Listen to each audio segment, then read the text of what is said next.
नमस्कार, news for nation देख रहे हैं आप। मैं हूं आपके साथ रश्मि। बुचहा विधानसभा सीट से कौन जीत हासिल करेगा, कौन अपनी जीत का परचम लहराएगा, ये सबसे बड़ा सवाल है जिसका जवाब आज मिलने जा रहा है। बता दें कि इस बार बुचहा में हुए उपचुनाव में बिहार की तमाम राजनीतिक दलों ने अपनी पूरी ताकत झोंक दी। खास करके जो सीधी भिड़ंत है वो आरजेडी के कैंडिडेट अमर पासवान, बीजेपी की उम्मीदवार बेबी कुमारी और वीआईपी के उम्मीदवार गीता कुमारी के बीच मानी जा रही है। इन्हीं तीनों के बीच जो टक्कर है वो चल रही थी, जिसको लेकर नतीजे आज सामने आएंगे। बुचहा उपचुनाव की अगर हम बात करें तो वोटों की जो काउंटिंग है वो शुरू हो चुकी है। थोड़ी देर के बाद ही जो नतीजे हैं वो भी सामने आ जाएंगे और ये साफ हो जाएगा कि आखिर बुचहा में कौन जीता है। लेकिन इस बार बुचहा उपचुनाव की अगर हम बात करें तो इस सीट को सभी ने अपनी प्रतिष्ठा की लड़ाई बना दी है। हर किसी को लगता है कि अगर उन्होंने यहां से जीत हासिल कर ली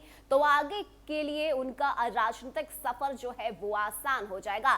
खासकर ये सीट वीआईपी पार्टी के लिए जीतनी बेहद जरूरी है, क्योंकि अगर हम मुकेश सहनी की बात करें तो लगातार बीजेपी पर हमलावर होने वाले मुकेश सहनी को बीजेपी भी एक के बाद एक झटका दे रही है, करारा जवाब दे रही है। ऐसे में बुचहा में हुए उपचुनाव में मुकेश सहनी ने अपनी पूरी ताकत झोंक दी। खास करके हमने कल भी देखा कि किस तरह से पार्टी की तरफ से जीत के दावे किए जा रहे थे और कहा यह जा रहा था कि यहां से जो है मुकेश सहनी की ही जीत होगी, गीता कुमारी की ही जीत होगी। और यही वजह है कि इस सीट को लेकर जो सीधी टक्कर है वो मुकेश सहनी के बीच आरजेडी के और बीजेपी के बीच दिखाई दे रही है। खास करके आरजेडी भी कुछ कम नहीं है। आरजेडी ने भी अपनी पूरी ताकत बुचहा उपचुनाव में झोंक दी। लगातार जो प्रचार प्रसार है वो तेजस्वी यादव की तरफ से किए गए। तेजस्वी यादव खुद बुचहा पहुंचे। उन्होंने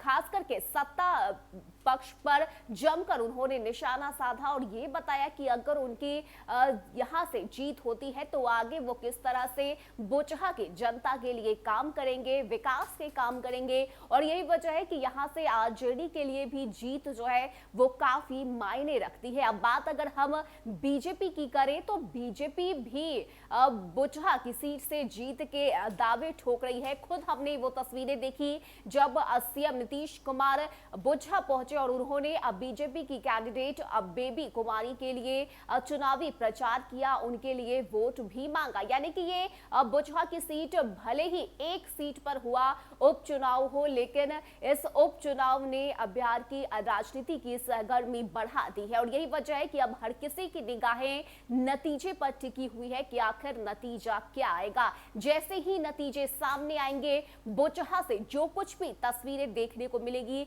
वो तमाम जानकारी, वो तमाम अपडेट्स न्यूज फॉर नेशन आप तक जरूर पहुंचाएगा। फिलहाल इतना ही। ज्यादा अपडेट के लिए आप जुड़े रहिए न्यूज फॉर नेशन के साथ। नमस्कार।